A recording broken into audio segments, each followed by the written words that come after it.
sans toi. Ah, maman, viens, viens aller. Je ne peux rien sans toi. Ah, Jésus, viens, oh, viens aller. Je ne peux rien sans toi. Oh, Jésus, viens, oh, viens aller. Je ne peux rien sans toi. Qui a mon numéro 1? Qui a mon numéro 1? Qui a mon numéro 1? Mon numéro 1, qui a mon numéro 1? Où papa a échoué, mon Dieu a échoué. Tu as remporté la victoire, tu as remporté la victoire. Faut danser aussi là, faut laisser l'air. Papa a échoué. Ah, papa, papa. Ils ont échoué, ils ont échoué, ils ont échoué. Ah, j'ai déjà échoué, j'ai déjà échoué. Tu as remporté la victoire, tu as remporté la victoire. Alléluia. Gloire à Dieu. Je vais revenir sur deux annonces au compte du conseil pastoral. Il s'agit du camp Silo qui a été annoncé tout à l'heure par notre papa, le prophète Lévi. Je voudrais préciser la date. La date, c'est du mardi 28 juin au vendredi 1er juillet 2022. Notons bien, mardi 28 juin au vendredi 1er juillet 2022. Le programme sera meublé. Il y aura au cours de ce camp Silo des temps de relation d'aide, c'est-à-dire des temps où le pasteur, le prophète va recevoir chacun d'entre nous, donner des paroles prophétiques sur nos vies, et puis des temps de prière intenses, suivis des temps de délivrance, des temps de proclamation de délivrance. Il y aura des temps d'enseignement sur le thème qu'il a donné tout à l'heure, Dieu, je veux te voir, je veux t'entendre, je veux que tu te manifestes. Il y aura beaucoup d'activités spirituelles d'édification au cours de ce camp Silo. Alors, il nous est demandé, le frère nous demande donc d'être tous présents avec nos familles, avec nos amis et connaissances pour notre bénédiction. Amen. Dis Amen. CV 2022. La CV édition 2022, organisée chaque année par notre papa, notre grand-père, l'apôtre Gadji Abraham. Cette année, l'édition 2022 aura lieu du 1er au 7 août. Et où? À l'hôtel Rehoboth sur la route de Benjerville. Plusieurs ici connaissent l'église sur laquelle est établi notre père, notre grand-père, Papa Gadji, l'hôtel Rehoboth. Et donc nous allons nous organiser, nous allons nous mettre en rang de bataille pour tous être présents à la conférence internationale de victoire. C'est cela la CIVI, conférence internationale de victoire. Ce sont aussi des temps d'enseignement, des temps de prière, des temps d'édification pour le corps du Christ, parce que cela concerne l'ensemble des communautés chrétiennes ici en Côte d'Ivoire et même à l'étranger. Donc, nous ne devons pas manquer ce grand moment, ce moment d'impactation, ce moment d'impact pour l'ensemble de l'Église. Donc, que Dieu vous bénisse. C'est sur ces informations que je voudrais faire appel à le prophète pour présenter l'orateur. Merci. Comme je l'ai dit, l'Éternel, par sa grâce, a rendu possible qu'il assure l'intérim. Et c'est lui qui va apporter la parole en dépit de cet événement heureux. De ce jour-ci, je voudrais qu'ensemble on puisse recevoir le pasteur Kwagba Paulin à ce pupitre. Merci.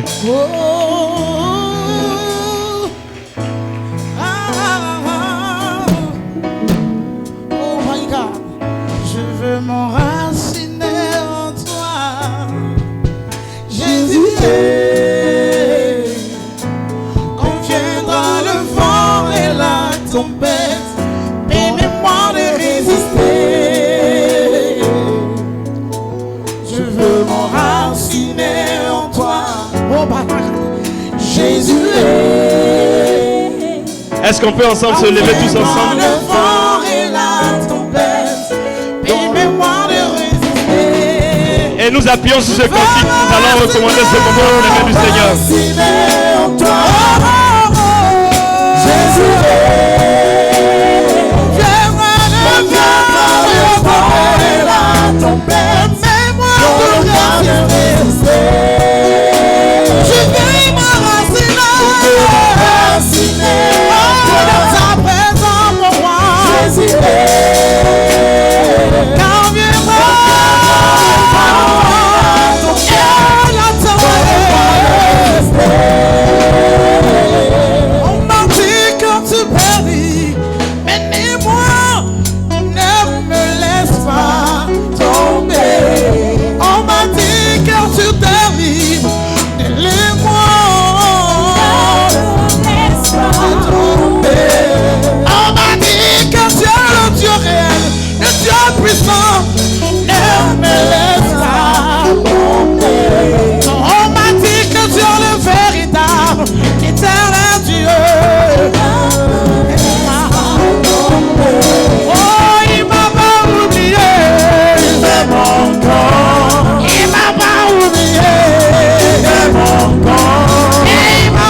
Seigneur, on peut acclamer le Seigneur, on peut acclamer le Seigneur. Et dans cette même position, nous prions le Seigneur. Notre Père et notre Dieu, nous voulons bénir ton Saint-Nom parce que tu es le Dieu véritable. La Bible dit, devant toi, tout genou fléchit et toute langue confesse que tu es Seigneur à la gloire de Dieu le Père. C'est pourquoi notre Dieu et notre Roi, nous voulons te célébrer de tout notre cœur, de toute notre âme, de toute notre force, de toute notre pensée, en tant qu'Église. Te dis merci Seigneur notre Dieu, parce que c'est toi qui as promis d'être avec nous. Et c'est toi qui es avec nous. Quelle que soit la nature de la tempête, quelle que soit la nature du vent, quelles que soient les situations, Seigneur, tu as dit que tu ne nous délaisseras pas. Et c'est pourquoi nous voulons bénir ton Saint-Nom ce matin. Parce que tu nous as rassemblés dans ta paix. Tu nous as rassemblés dans ton amour, dans ta joie. Pour passer ce temps à te contempler, à t'adorer. Mais aussi, Seigneur notre Dieu, à t'écouter nous parler. C'est pourquoi Jésus, nous te bénissons. Parce que les hommes se taisent. Parce que l'intelligence humaine se tait. Et ton esprit prend le contrôle pour apporter la vie à tes enfants. Pour apporter la guérison à tes enfants. Pour apporter la restauration à tes enfants. Pour manifester ta gloire dans leur vie. Par la puissance du Saint-Esprit. Et dans le nom de Jésus-Christ de Nazareth. Merci Éternel pour tous tes bienfaits. Au nom de Jésus, nous avons prié. Amen. Alléluia. Je suis dans la joie ce matin de prendre la parole. Avant de pouvoir entrer pleinement dans le message, je veux dire merci à toute l'Assemblée pour le soutien sans cesse manifesté, l'amour sans cesse manifesté, la patience parce qu'on n'est pas toujours parfait. On a eu quelquefois à glisser comme on le dit, mais nous avons des frères et des sœurs qui nous comprennent, qui nous pardonnent et qui nous soutiennent toujours. Et c'est pourquoi nous voulons bénir le nom du Seigneur. C'est important d'être reconnaissant. Ce matin, je me suis levé et puis j'ai appelé ma maman à 6 heures. Et je lui ai dit merci parce qu'aujourd'hui c'était mon jour d'anniversaire. Je lui ai dit merci parce que c'est elle qui m'a aidé à rentrer dans ma destinée. Et je veux bénir le nom du Seigneur pour ça. Quand j'étais en classe de 4e, j'ai repris ma 4e. Et je devais reprendre au collège moderne du plateau. Maman a dit non, que je ne vais pas rester ici, elle va m'amener au cours secondaire méthodiste. Et c'est là-bas que je suis parti. Et son souhait, c'était que je puisse être véritablement dans un environnement où je sois permanemment en contact avec la parole de Dieu.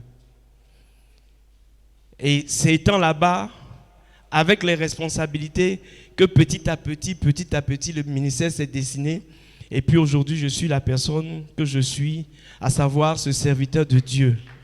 Et c'est pour cela que je me suis levé ce matin pour lui dire merci. Elle était en train de pleurer. Et ça me faisait plaisir de la voir pleurer parce que je lui disais merci. Et c'est pour moi aussi l'occasion encore de vous dire aussi à tous merci. Mais je veux dire particulièrement merci au prophète. Et je vais vous dire pourquoi. Parce que, bon, mon père est instituteur, mon père était instituteur, ma mère aussi était institutrice.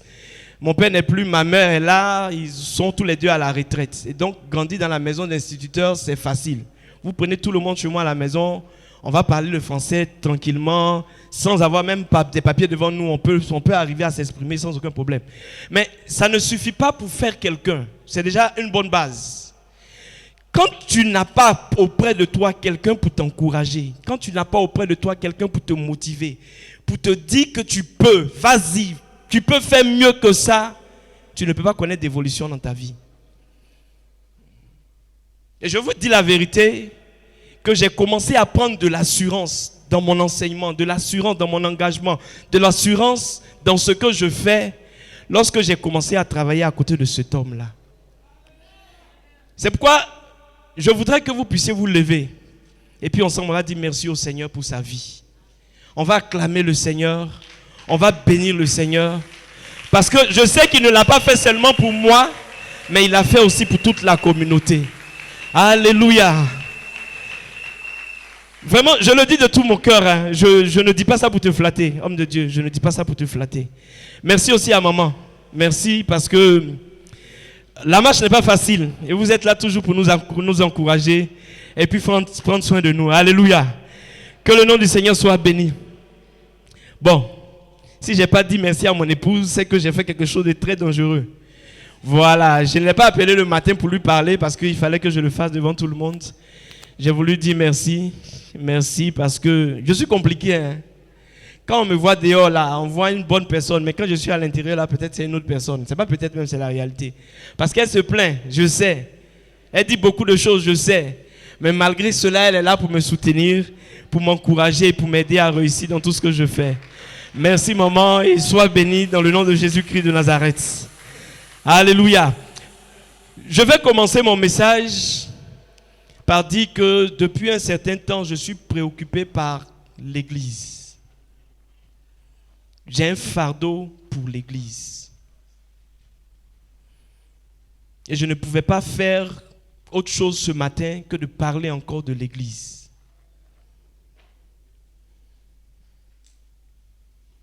La Bible nous enseigne que l'Église, c'est le corps de Christ. Et un homme n'est vu qu'au travers de son corps. C'est parce que nous avons un corps, c'est parce que j'ai un corps qu'on peut me voir. Et c'est ce que ce corps présente qui révèle qui je suis. Et dire que nous sommes le corps de Christ, c'est-à-dire que les hommes vont nous regarder pour faire quoi? Pour comprendre qui est Christ. Tel nous sommes, on le dit, la Bible dit tel il est, tel nous aussi nous sommes dans ce monde. C'est l'apôtre Paul qui le dit, tel il est, tel nous aussi nous sommes dans le monde. Ça veut dire quoi? Le corps de Christ est en phase avec Christ dans toute sa personnalité. Si sur la terre, le corps de Christ présente une figure de personne méchante, les hommes ne vont pas vouloir entrer dans cette église parce que l'image qu'elle présente n'est pas la bonne image. Personne ne voudra faire confiance à ce Jésus-Christ parce que ce qui est appelé le corps de Christ ne présente pas la caractéristique réelle de la personne de Jésus-Christ. Et depuis un certain temps, ça me préoccupe fortement. Il n'est pas rentré dans tous les détails de tous les comptes rendus. Mais quand il parle, par exemple, des personnes qui ne sont pas dans l'émotion, qui attendent des choses concrètes, mais c'est parce que ces personnes ont été blessées par qui? Par l'Église, par les serviteurs de Dieu.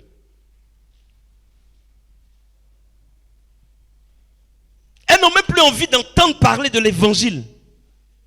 Pourquoi?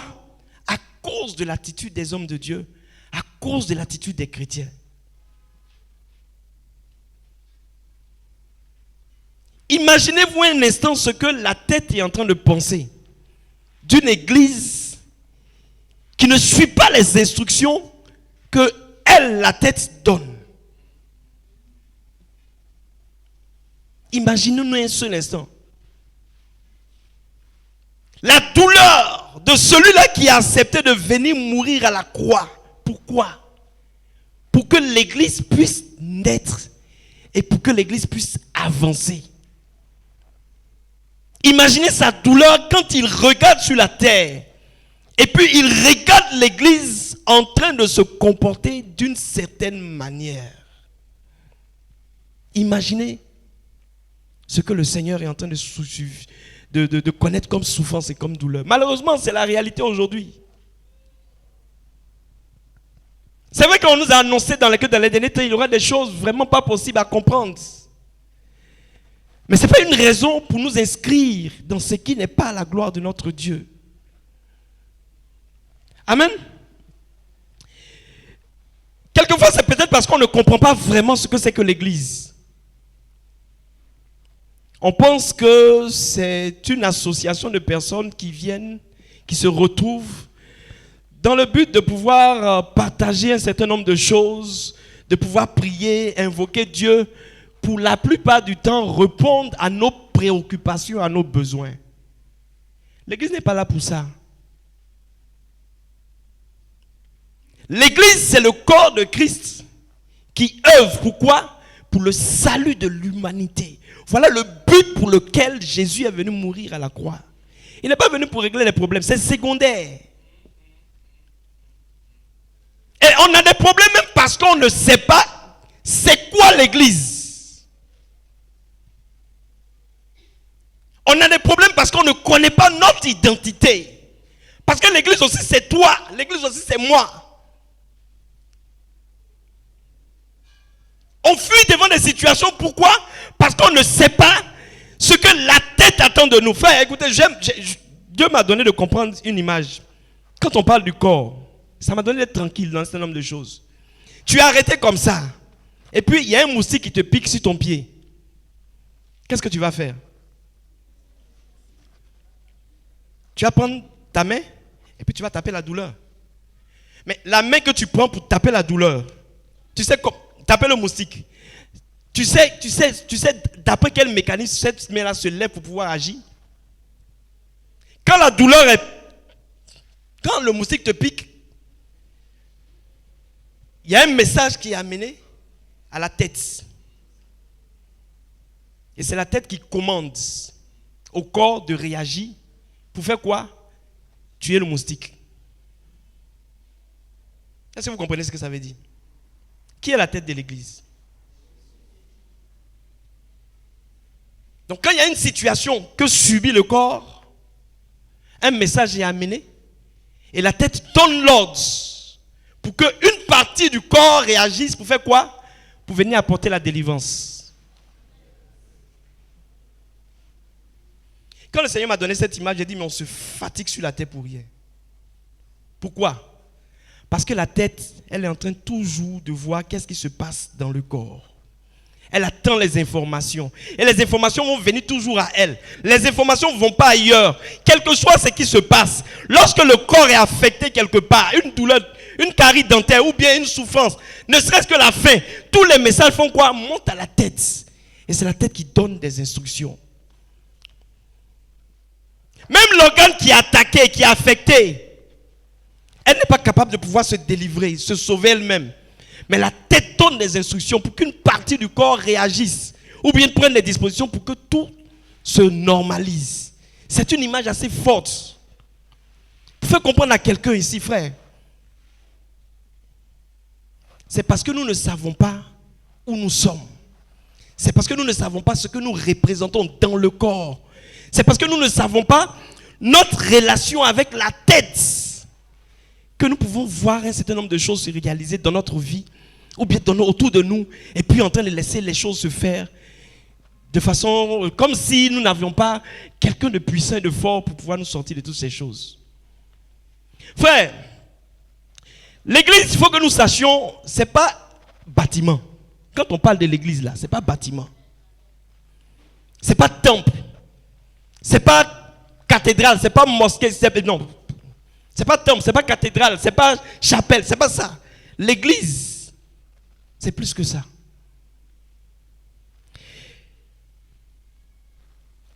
L'église, c'est l'assemblée de toutes les personnes que Dieu a appelées pour l'adorer et travailler à l'accomplissement de ses desseins. Deux choses. Adorer le Seigneur et puis accomplir les plans de Dieu. Voilà la mission véritable. La raison pour laquelle l'église existe sur la terre. Donc si nous sommes église, si nous sommes entité regroupement de personnes, et puis nous appelons église, c'est pour deux choses. C'est pour adorer le Seigneur, et puis accomplir quoi? Ses ses desseins, c'est-à-dire sa volonté, ce qu'il a prévu, ce qu'il veut voir se réaliser sur la terre. Donc on n'est pas dans l'église parce qu'on a envie de faire ce qu'on a envie de faire. On n'est pas dans l'église pour faire plaisir à quelqu'un. On n'est pas dans l'église pour satisfaire à quelqu'un. La seule personne qu'on cherche à satisfaire quand on est dans l'église, c'est quoi? C'est le Dieu qui a créé les cieux et la terre. Et c'est Jésus qui a donné sa vie à la croix pour nous. Enfin, si on était conscient de cela et qu'on comprenait que la tête est liée à chacune de ses parties, je ne sais pas comment Dieu a créé le corps, mais quelque chose ne peut pas arriver quelque part sans que la tête ne puisse subir les effets de cette chose. C'est la même chose avec Dieu. Quelque chose ne peut pas nous arriver sans que Dieu ne puisse subir, je dirais, les effets de cette chose. Ce n'est pas possible. C'est pas possible. L'église, c'est l'ensemble des personnes que le Seigneur a appelées hors d'eux. Parce que quand on parle d'église, le mot qui est utilisé, c'est ecclésia. Et qui veut dire hors, et puis ecclésia qui veut dire assemblée. Donc, l'assemblée des personnes qui ont été appelées à se distinguer, à se séparer, à se faire remarquer par une façon de vivre différente de ce que le monde présente.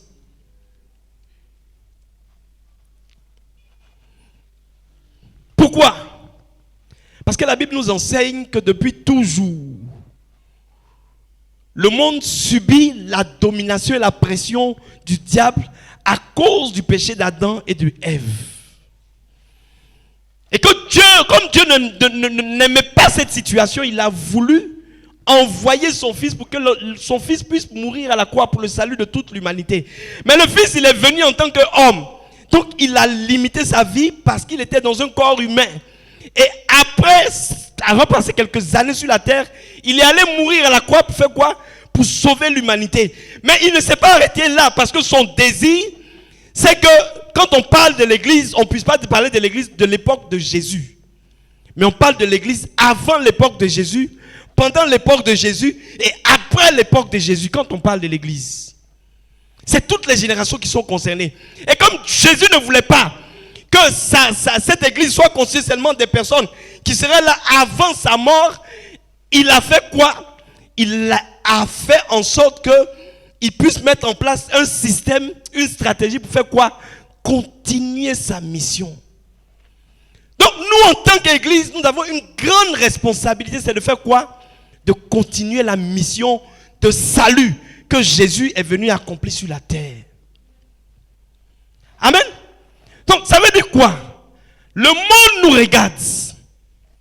Les démons nous regardent. Le diable nous regarde. Le ciel nous regarde. La terre nous regarde. Tout le monde nous regarde. Nous en tant qu'église. Et nous avons une mission, c'est de faire quoi? De faire en sorte que toutes ces entités puissent rendre gloire à Dieu de ce qu'il est tout puissant. Mais comment? En regardant le corps de Jésus-Christ agir de façon efficace sur cette terre. Mes frères, aujourd'hui la question de se poser, la question de se poser est de savoir est-ce que véritablement on peut dire qu'on est fier d'être l'église de Jésus-Christ. Quand je parle de on est fier d'être de l'église de Jésus-Christ, est-ce que nos attitudes, nos comportements, nos façons de faire sont de nature à vouloir amener des personnes à entrer au milieu de nous?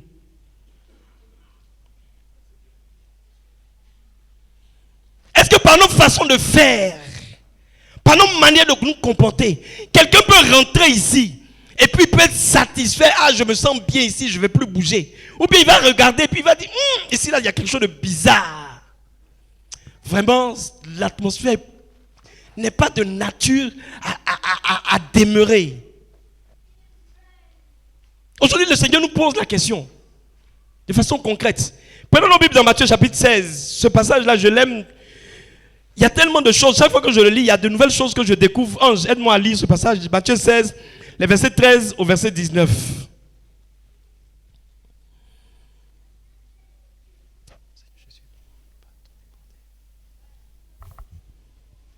Matthieu 16, 13 à 19.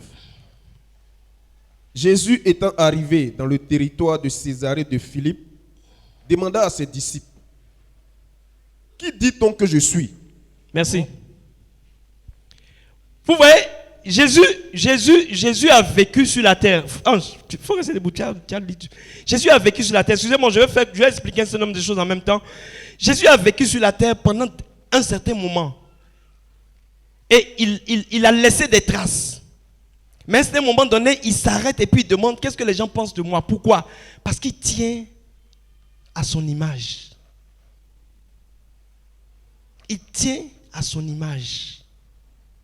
Est-ce que l'image qu'il a laissée, est-ce que la façon dont il s'est présenté à l'humanité, c'est la bonne façon? Donc si nous sommes corps de Christ, nous devons nous arrêter souvent pour nous poser la question de savoir, à la distance où nous sommes arrivés, est-ce que nous présentons une bonne image de ce Jésus-Christ qui se souciait de son image? Allons-y. Qui dit-on que je suis, moi, le Fils de l'homme? Il répondit, les uns disent que tu es Jean-Baptiste, les autres Élie, les autres Jérémie ou l'un des prophètes. Et vous, leur dit-il, qui dites-vous que je suis? Simon-Pierre répondit, tu es le Christ, le Fils du Dieu vivant. Jésus, reprenant la parole, lui dit, tu es heureux, Simon, fils de Jonas, car ce ne sont pas la chair et le sang qui t'ont révélé cela, mais c'est mon Père qui est dans les cieux. Et moi, je te dis que tu es Pierre, et que sur cette pierre, je bâtirai mon église, et que les portes du séjour des morts ne prévaudront point contre elle. Je te donnerai les clés du royaume des cieux. Ce que tu lieras sur la terre sera lié dans les cieux. Ce que tu délieras sur la terre sera délié dans les cieux. Amen. Amen. Comme je le disais, la première chose qui me marque dans ce passage pour aujourd'hui, c'est que je réalise que Jésus se préoccupe de son image. Donc, nous, en tant qu'Église, nous devons nous préoccuper de notre image. Nous devons nous poser la question de savoir est-ce que ce que nous présentons à l'humanité, c'est ce que Christ aurait souhaité voir. La deuxième chose qui me marque dans cette parole de Jésus, dans ce texte-là que nous venons de lire, c'est que Jésus était en train de penser à construire son église. Il pensait à cela. Mais vous savez ce qui l'a amené à révéler son intention, enfin le désir de son cœur, c'est quoi? C'est la déclaration de Pierre.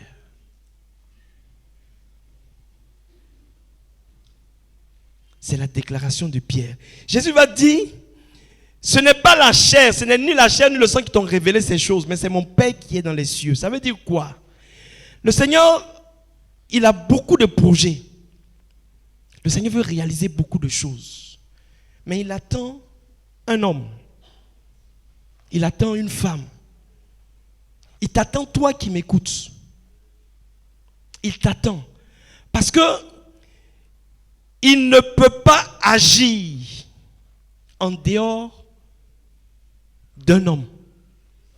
Et il a besoin d'un homme pour réaliser les grandes œuvres qu'il a préparées d'avance. Mais si personne ne se laisse inspirer par l'Esprit de Dieu, si personne ne se laisse conduire par une déclaration qui vient du ciel, le Seigneur ne pourra pas réaliser ce qu'il a prévu de faire. Et donc, beaucoup de choses ne se font pas. Pourquoi? Parce que l'église que nous sommes, nous ne sommes pas prêts à nous engager pour faire les choses de Dieu.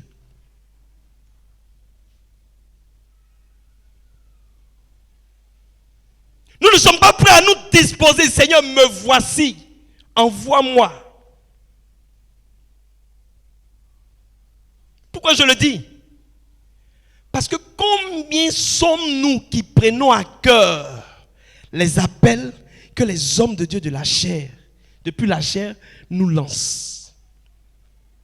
Combien sommes-nous qui répondons favorablement lorsque le prophète, d'une manière ou d'une autre, nous invite à un rendez-vous pour manifester la gloire de Dieu. Combien?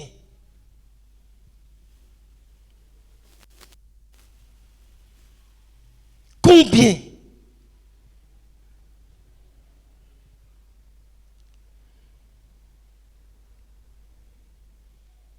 De son trône, Jésus regarde. Tous ceux-là, ils ont entendu ce qui a été dit. Et puis, il regarde combien de personnes se lèvent. Quand on lance un appel pour faire l'évangélisation, quand on lance un appel pour venir même, ne serait-ce que faire des travaux ici simplement. Combien sommes-nous qui disons non aujourd'hui, je vais prendre mes dispositions. Ça ne nous intéresse pas, en réalité.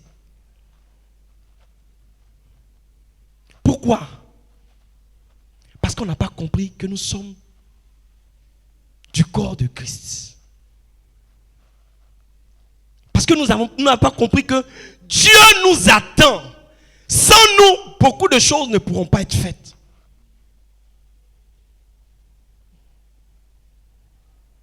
Simon-Pierre, quand vous allez lire la suite du passage, quelques minutes après avoir fait déclaration, il a fait quoi? Il a zaï, comme on dit à Abidjan.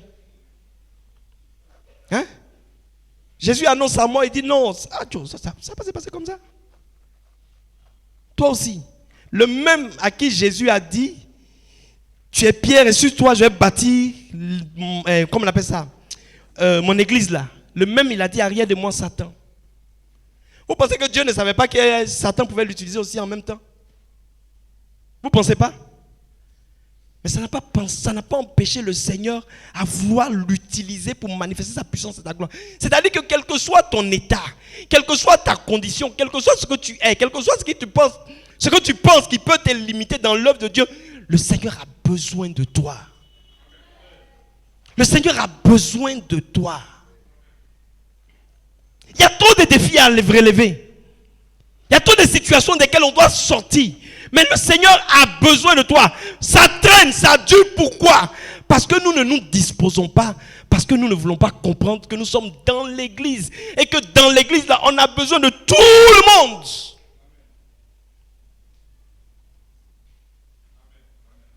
On a besoin de tout le monde.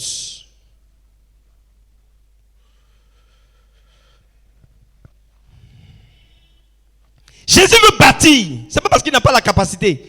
La Bible dit qu'il peut ordonner à des anges de venir réaliser tout ce qu'on a envie de faire. On a vu des exemples. Au moment où Dieu créait les cieux et la terre, la personne existait. Mais il a créé les choses à partir de la parole. Ça veut dire au jour d'aujourd'hui, il peut continuer de le faire. Donc il n'a pas forcément besoin de vous.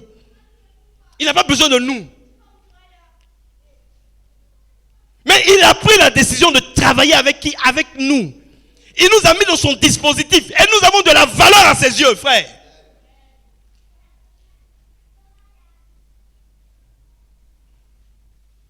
L'œuvre de Dieu là, c'est pas amusement. Il y a beaucoup de choses. Si tu n'as pas appris à supporter les coups, à accepter les situations, frère, tu ne vas pas honorer ton Dieu, tu ne vas pas glorifier ton Seigneur jamais sur cette terre. Jamais. Oh, le Seigneur t'attend. Peut-être que c'est à cause de toi que les choses traînent dans cette communauté. Peut-être que c'est à cause de toi que les choses n'évoluent pas. Parce que tu n'as même pas le temps pour prier pour que l'église puisse avancer. Tu n'as même pas le temps de répondre aux appels. Peut-être que c'est à cause de toi seul. À cause de toi seul. C'est même pas une affaire de peut-être. Nous sommes le corps de Christ.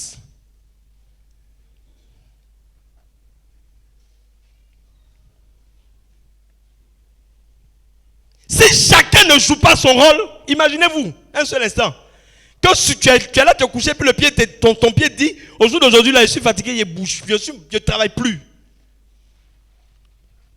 La main peut faire quelque chose. Le ventre peut faire quelque chose.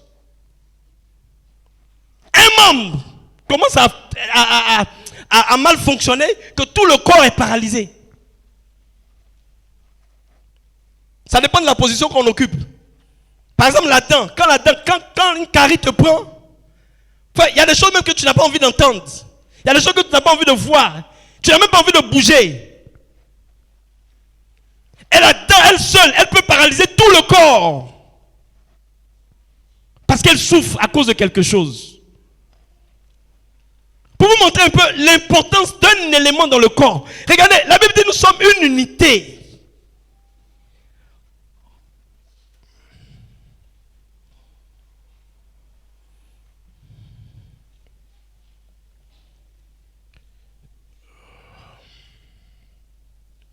« 1 Corinthiens chapitre 12, verset 13. »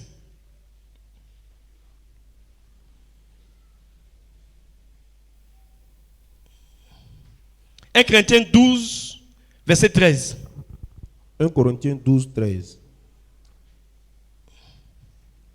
Les preuves de mon apostolat ont éclaté au milieu de vous par une patience à toute épreuve, par des signes, des prodiges et des miracles. En quoi avez-vous été traité moins favorablement que les autres églises? S'il te plaît, c'est 1 Corinthiens 12, tu es en train de lire? 1 Corinthiens 12, verset 13. 1 Corinthiens 12, 13. Car comme le corps est un, Comme le corps est un et a plusieurs membres, et a plusieurs membres, et comme tous les membres du corps, et comme tous les corps, membres du corps, malgré leur nombre, malgré leur nombre, ne forment qu'un seul corps, ne forment qu'un seul corps, ainsi en est-il de Christ. ainsi en est-il de Christ. Voilà l'image que la Bible nous donne de l'Église.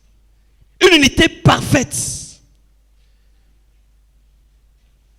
Voilà l'image que la Bible nous donne de l'Église, corps de Christ. Frère, on est dans le corps de Christ. Mais est-ce que nos attitudes et nos comportements visent à faire évoluer ce corps? Ou bien le détruire?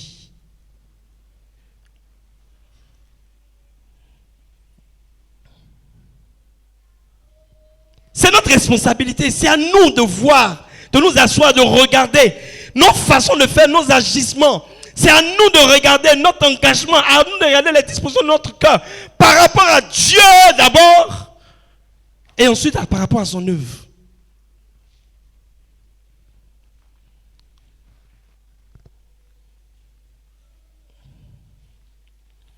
Quelle que soit notre origine, quelle que soit notre identité, quel que soit ce que nous sommes, la Bible dit que Dieu nous a placés dans le corps de Christ. Et dans ce corps-là, nous avons un rôle à jouer.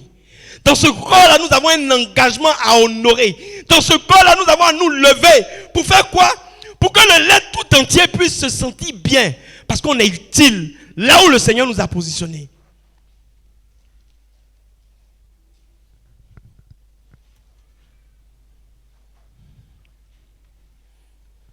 C'est très important de pouvoir savoir ces choses.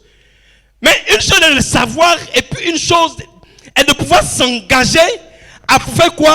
À faire en sorte que ce que nous sommes puisse se matérialiser véritablement. Ce n'est pas quelqu'un qui le fera pour toi. C'est ta responsabilité. C'est pourquoi je dis nous sommes responsables de la situation dans laquelle l'Église se trouve. Nous sommes responsables de la manière dont nous avançons avec difficulté. Nous sommes responsables de par nos attitudes, de par nos comportements.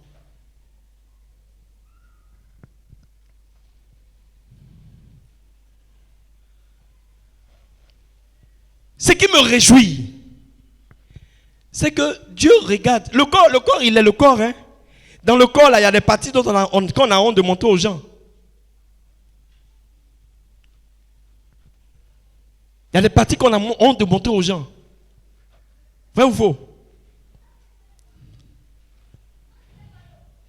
Bon, j'ai pas envie de prendre un exemple ici pour ne pas choquer les gens.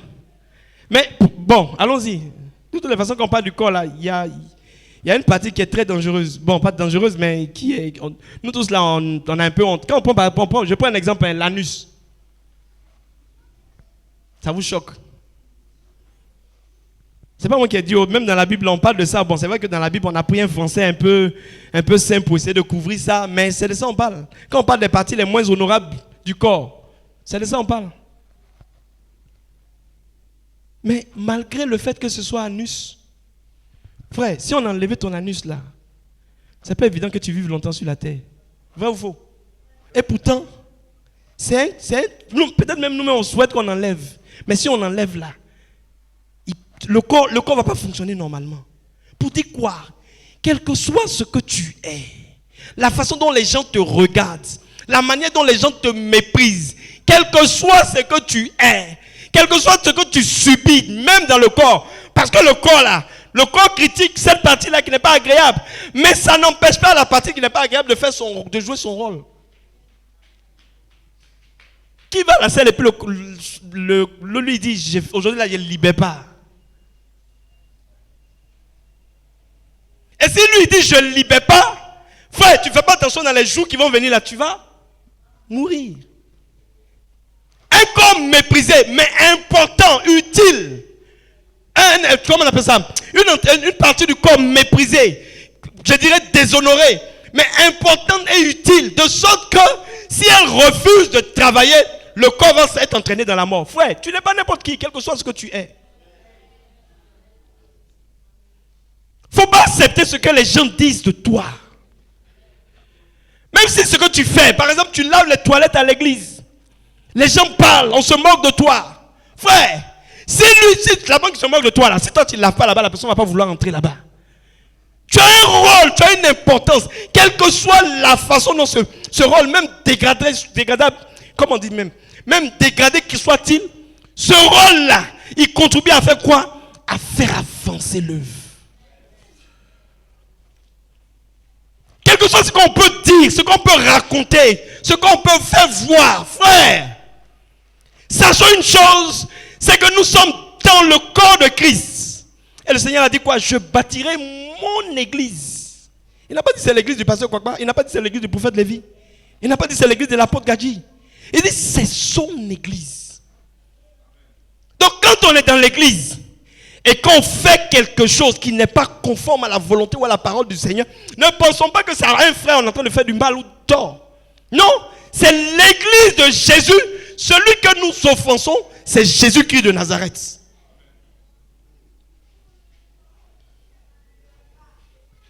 Quand tu dis par exemple on m'a insulté donc je ne fais plus, tu penses que c'est la personne qui t'a offensé et à qui tu fais du tort? Non. Tu fais du tort à quoi? Au corps de Christ. Et donc tu fais du tort à qui? À Jésus qui est la tête.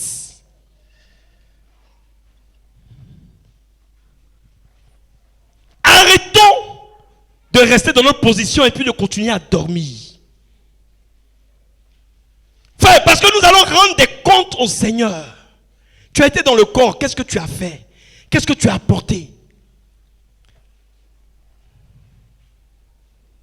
Je parle aux personnes qui entendent et qui, après avoir entendu, prennent des positions. Mais je parle aussi à ceux qui provoquent. Frère, quand tu le fais, tu penses que tu fais du tort à ton frère? Non.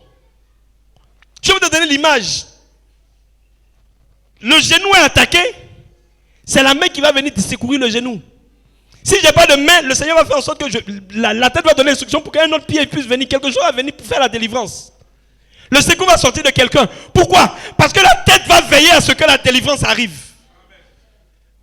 La tête va veiller à ce que dans son corps, aucune situation difficile, scandaleuse, terrible ne puisse arriver. La tête va veiller à cela. Mais si dans ce corps tu t'amuses à jouer le rôle par exemple du cancer, qui est une cellule qui se transforme pour attaquer les autres cellules, si tu t'amuses à cela, tu ne fais pas un combat contre l'église, contre les frères ou contre les sœurs, mais tu t'en prends au Dieu Tout-Puissant. Ah, c'est clair. Si tu t'en prends au Dieu Tout-Puissant, il ne va pas rester à sa place. Il va t'humilier au temps marqué.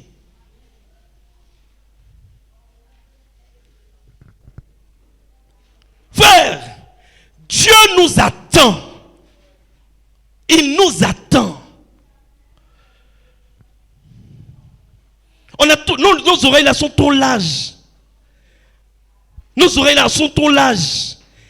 Mais ce qui est évident, quand on entend, on s'assoit dessus et puis on prend nos décisions. Ça ne peut pas faire avancer l'église.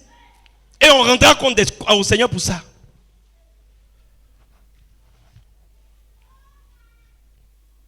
C'est mal.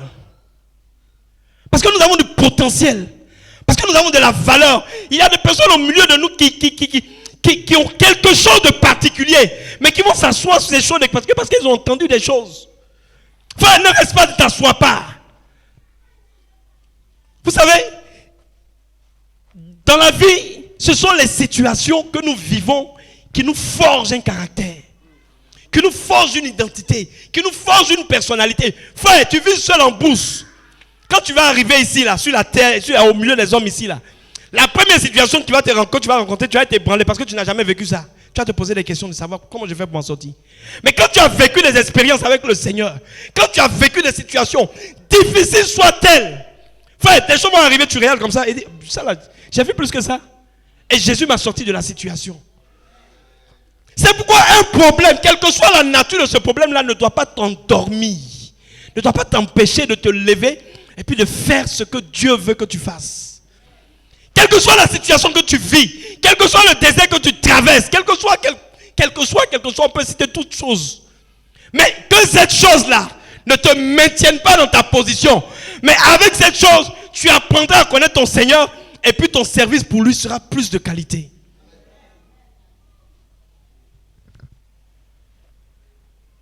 Les gens qui avancent facilement dans la vie, ce sont les personnes qui acceptent d'affronter les situations. Ce sont les personnes qui acceptent d'affronter les situations.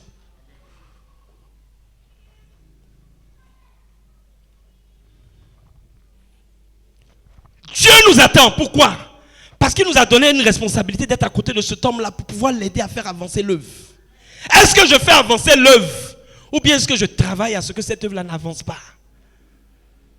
Quelle que soit la raison que tu vas avancer. Ce que je veux te dire ce matin, c'est que Dieu t'attend. Parce que tu n'es pas là pour faire traîner son œuvre. Mais tu es là parce qu'il veut t'utiliser pour faire accélérer cette œuvre. Et si ce matin tu comprends cela, frère, beaucoup de choses vont changer dans cette communauté. Parce que cela dépend de nous. Il dit qu'il a terminé la course. Ça, c'est l'apôtre Paul qui parle.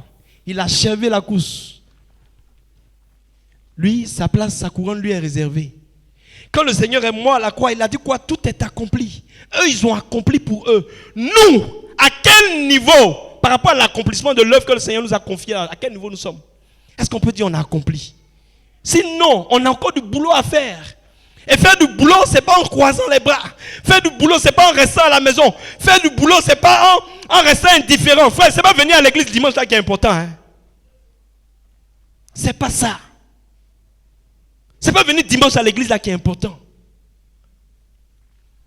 C'est le fardeau que tu as de qui? Du Seigneur et de son œuvre. Comment tu regardes ça? Comment tu regardes ça? Et puis comment tu compares ça à tout ce qu'on te dit, à tout ce qu'on te fait, à tout ce qu'on raconte? Comment tu compares ça? Laissons ces choses-là en arrière, frère. Laissons ces choses en arrière. Pourquoi? Parce que Dieu nous a tellement aimés. Et quand je le prononce, j'ai mal au cœur. Son amour a été tel qu'il a accepté de donner sa vie pour nous. Pourquoi est-ce que nous aussi, nous n'acceptons pas de donner notre vie pour nos frères?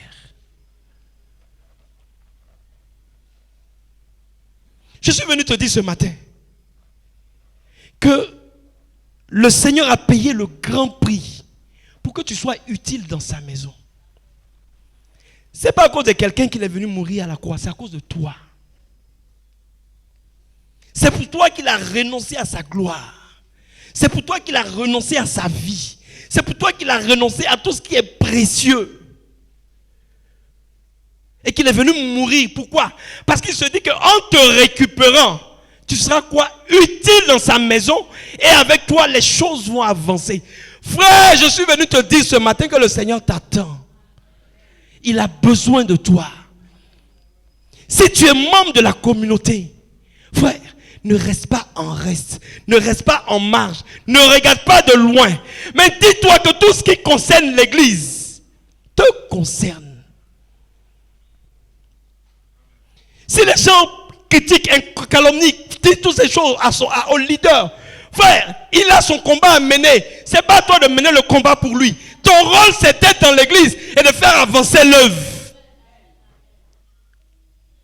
Tu as une responsabilité de le soutenir, soutiens-le en prière. Mais ne reste pas là à regarder comme on lui dit cela. Moi, ne regarde pas cela. Dieu t'attend pour faire quoi? Avancer son œuvre. Quand je regarde chaque fois la manière, le dynamisme avec lequel on veut prendre des élans, et puis on n'avance pas, et puis c'est difficile, frère, ça me fait de la peine. Pourquoi? Parce que tu es un potentiel, parce que tu as une valeur nécessaire, utile, importante, incontournable pour faire avancer les choses. Frère, quand le genou est malade, on attend que le genou guérisse avant que tout le corps ne se lève pour partir. Quand la tête a mal, quand la tête commence à ressentir de la douleur, le corps s'assoit, il attend que ça finisse avant de se lever pour partir. Un corps malade empêche l'église d'avancer.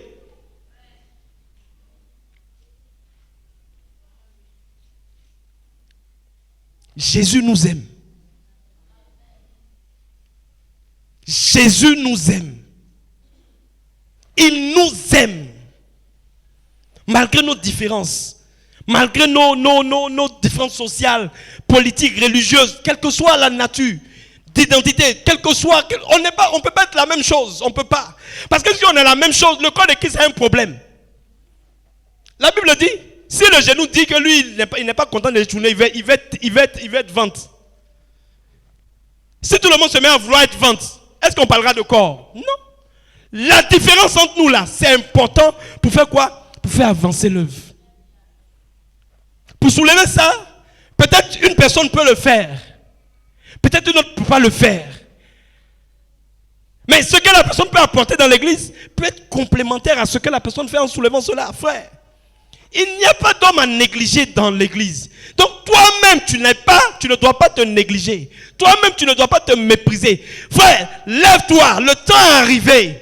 Le temps est venu où le Seigneur veut.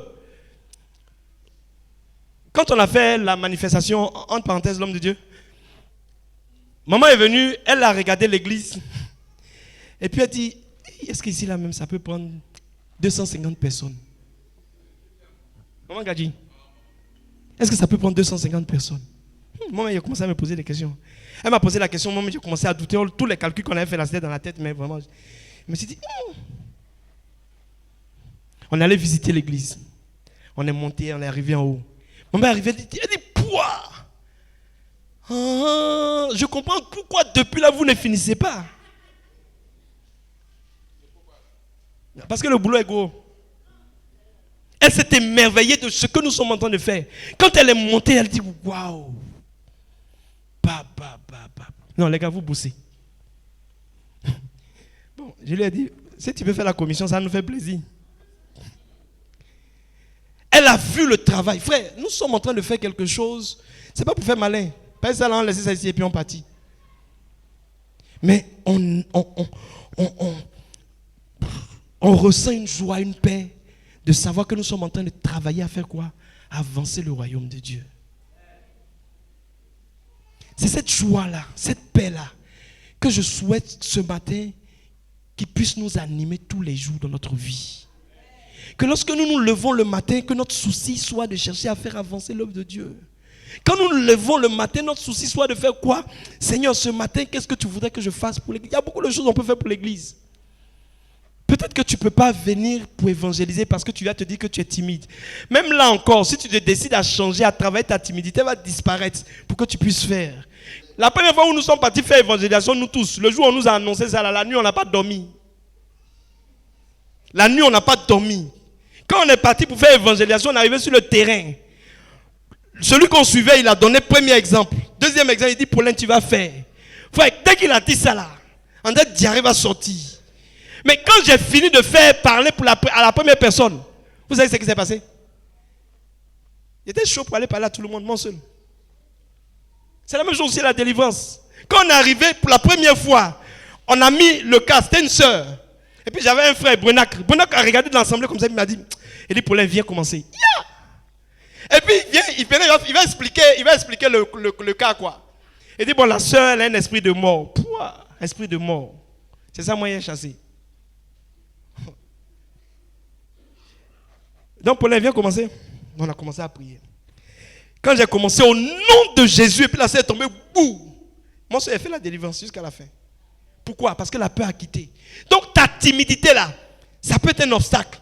Alors que derrière cette timidité, il y a tout un trésor carré là dans ton cœur qui attend simplement que tu t'engages. Et puis ça va commencer à couler. Donc il ne faut pas penser que tu es inutile dans l'église. Tu as de la valeur, tu as de l'importance. J'ai dit tu as l'importance. Si Jésus est venu mourir pour toi à la croix, et il a permis que tu puisses entendre l'évangile, c'est parce qu'il est précieux, tu es précieux pour lui. Il a besoin de toi, je te dis, je te l'annonce. Il a besoin de toi. Et à cause de toi, le corps n'est pas complet. Et parce que tu te mets à l'écart, le corps ne peut pas avancer. Frère, changeons au jour d'aujourd'hui notre façon de voir.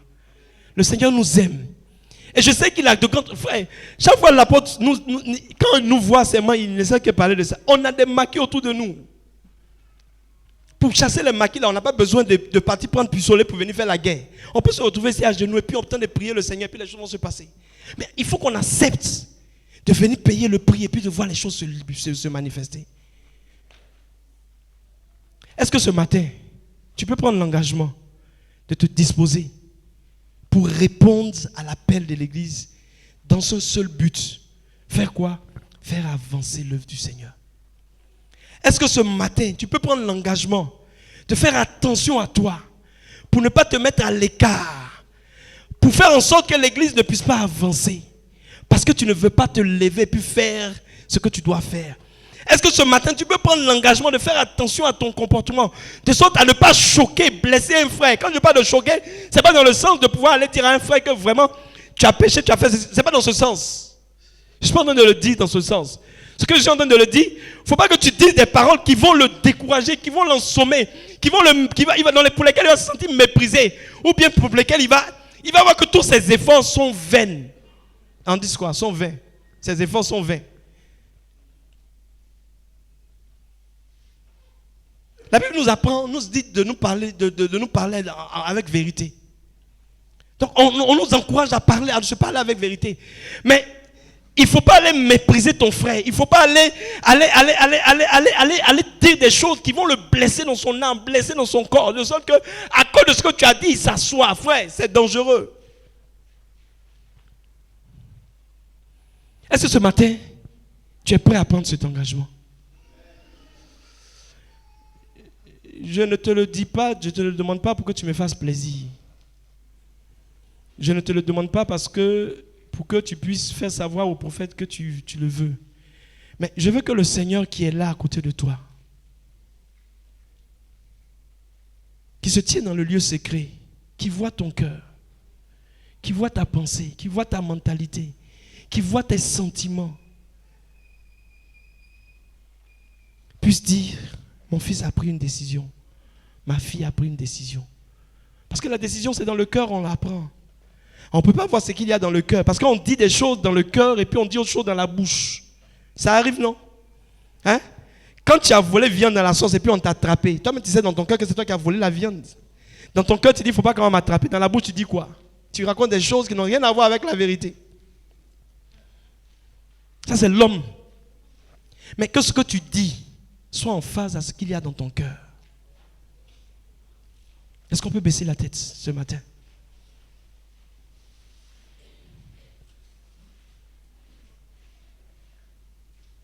Est-ce que tu peux baisser la tête ce matin?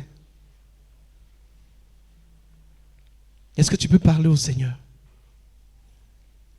Aujourd'hui, l'occasion nous est donnée de dire au Seigneur que jusqu'à ce jour, quand j'analyse moi-même ma manière de me comporter, ma manière de faire, ma manière d'agir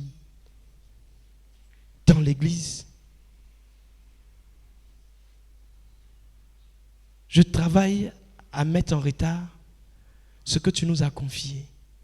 Parce que c'est vrai, c'est le prophète qui a établi. Mais le prophète, il n'allait jamais exister en tant que prophète s'il n'y avait pas l'église, s'il n'y avait pas vous. C'est pour vous qu'il a été établi. La Bible dit qu'il fait partie du don de l'église pour l'édification de l'église. Et c'est parce qu'il y a église qu'il y a prophète, il y a pasteur, il y a apôtre, il y a docteur, il y a évangéliste. C'est parce qu'il y a église. Donc toutes ces personnes que vous honorez, n'aurait pas existé si vous n'existez pas. Donc, vous n'êtes pas à vous minimiser.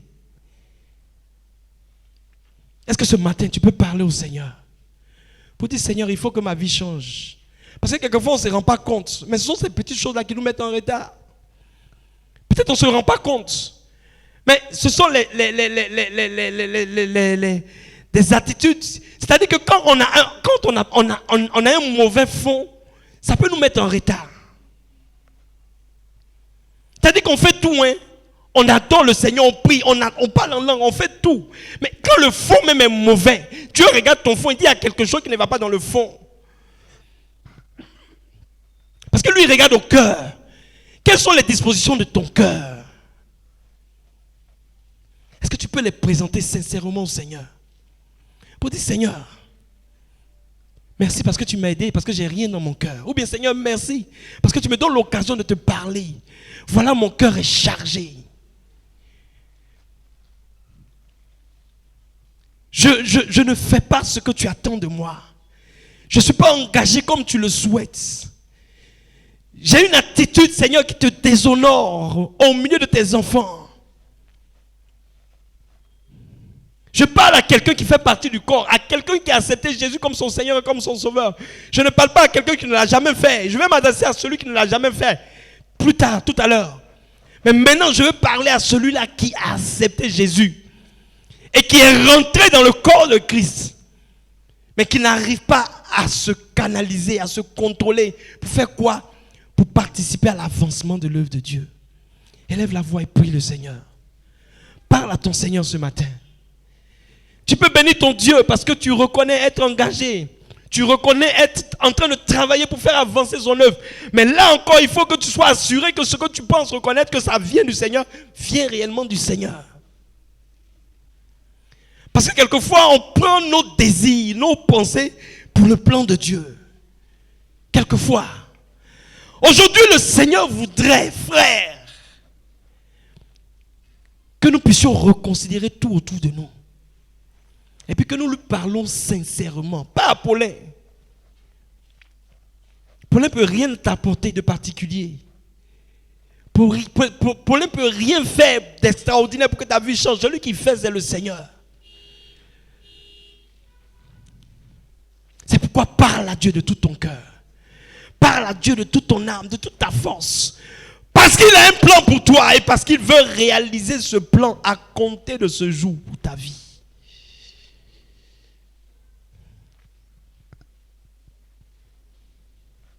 Il me dit de te dire qu'il t'aime.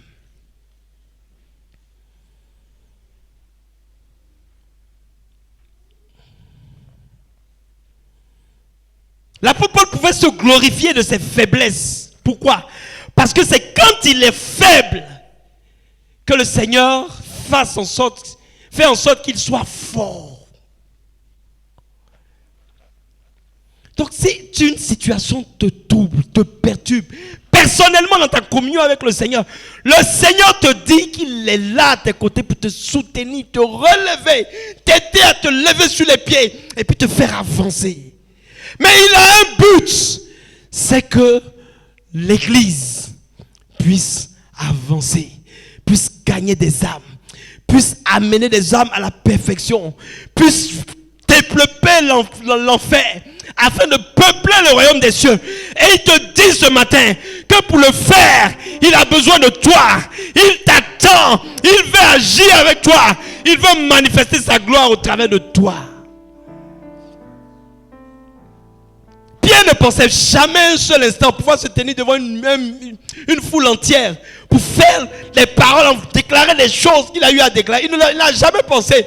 Mais le jour où l'Esprit est descendu sur lui, frère, Pierre est devenu une autre personne. Tu peux devenir une autre personne. Tu peux devenir un instrument de la gloire de Dieu si tu acceptes de t'abandonner entre les mains du Seigneur.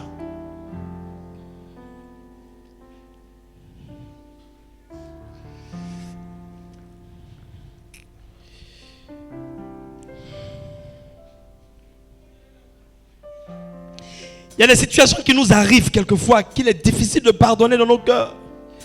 Des choses qu'on n'accepte pas. Des choses qu'on ne veut pas laisser parce que ça nous fait trop mal, ça nous fait de la peine. Ces choses-là, le Seigneur dit, dépose-les au pied de la croix. Dépose-les. Pourquoi? Parce qu'elles te retardent. Dépose-les au pied de la croix. Dépose-les au pied de la croix. Nous tous, le Seigneur nous attend pour faire avancer son œuvre. Père Céleste, nous voulons bénir ton nom. Parce que tu nous entends. Parce que tu nous entends. Tu as entendu, Seigneur notre Dieu. Oh, ton appel. Tu as entendu ton appel. Est-ce que tu désires, Seigneur notre Dieu, c'est une église nouvelle, une église forte, une église qui se lève, une église courageuse, une église qui ose, une église qui bouleverse, qui transforme, qui change, parce que les hommes et les femmes se sont décidés à s'engager pour toi. Une église vraie, une église puissante, une église profonde, une église glorieuse, parce que c'est ton église. Oh Seigneur, voilà ton peuple. Voilà tes responsables. Voilà tes leaders qui ce matin t'invoquent, t'appellent, Seigneur, afin que tu viennes prendre le contrôle de ton église.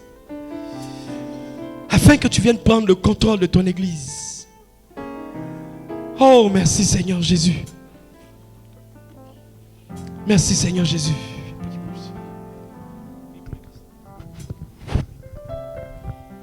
Père Céleste, à travers ce message, tout ce que tu attends de nous, c'est que nous soyons utiles en tes mains, que nous puissions ministrer pour une cause utile, parce que tu as tout accompli. Père éternel, c'est toi qui as la capacité, la possibilité de produire en nous le bon vouloir et le faire. C'est pourquoi, Seigneur, que le zèle de ta maison nous dévore, de sorte à ce que toute personne abattue soit relevée de cet abattement, de sorte à ce que toute personne déroutée, découragée par une quelconque situation, Père éternel, tu souffles dans la vie de ces personnes un souffle nouveau, de sorte à ce que nous soyons tous debout. Père éternel, étends ta main pour ton église, car tu déclares, tu vas la bâtir et les portes de la mort ne pourront en aucun cas prévaloir contre celle-ci. C'est pourquoi nous fermons toutes les portes de la mort, synonyme de découragement, synonyme d'angoisse, synonyme de tristesse, synonyme de faux ressentiment, synonyme de frustration, synonyme, Père éternel, d'un quelconque recul à ton œuvre. Père éternel, nous prions à travers ce message que tu rassembles le corps en soufflant en chacun d'entre nous un souffle nouveau qui va nous permettre d'avancer. Père, comme cela s'est fait dans Ézéchiel 37, Père éternel, tu as suscité ton armée en soufflant, Père, en celle-ci, les os, la chair et l'ensemble, Père éternel, de tout le corps se sont rassemblés. Rassemble ton église, Père éternel. Fais d'elle une véritable assemblée en soufflant ton esprit, de sorte à ce que toutes les forteresses qu'il habitait et qui étaient érigées, Père éternel, contre ta connaissance, soient renversées au nom de Jésus. Que toutes les forteresses soient renversées au nom de Jésus. Toutes les forteresses soient renversées au nom de Jésus. Et tout faux raisonnement éternel soit renversé au nom de Jésus. Que tout ce qui se lève contre ta connaissance soit renversé au nom de Jésus. Et que nous soyons tous amenés à t'obéir et même à marcher à ta suite. Tu n'es point divisé. Que tout esprit de division s'éloigne de nous. Au nom de Jésus-Christ. Tu n'es point, Père éternel, divisé. Que tout esprit de division s'éloigne de nous. Au nom de Jésus-Christ. Tu n'es point, Père éternel, un homme, oh malsain. Que tout ce qui a pour but d'introduire dans nos cœurs toute forme de méchanceté, toute sorte de ressentiment, et qui nous empêche d'être éternel, utile entre les mains de l'ennemi, soit chassé de nos cœurs au nom de Jésus-Christ. Et que par-dessus tout, tu prennes le contrôle de nos vies, de l'ensemble éternel des frères et des sœurs, et tu nous détaches de toute mauvaise conception en nous inscrivant dans l'amour. Donne-nous de nous aimer. Donne-nous de marcher à ta suite et à ton image en te ressemblant. Tel que tu es, tel nous devons l'être. Merci parce que tu le fais. Au nom de Jésus-Christ. Amen. Est-ce qu'on peut se lever puis acclamer le Seigneur de tout notre cœur, de toute notre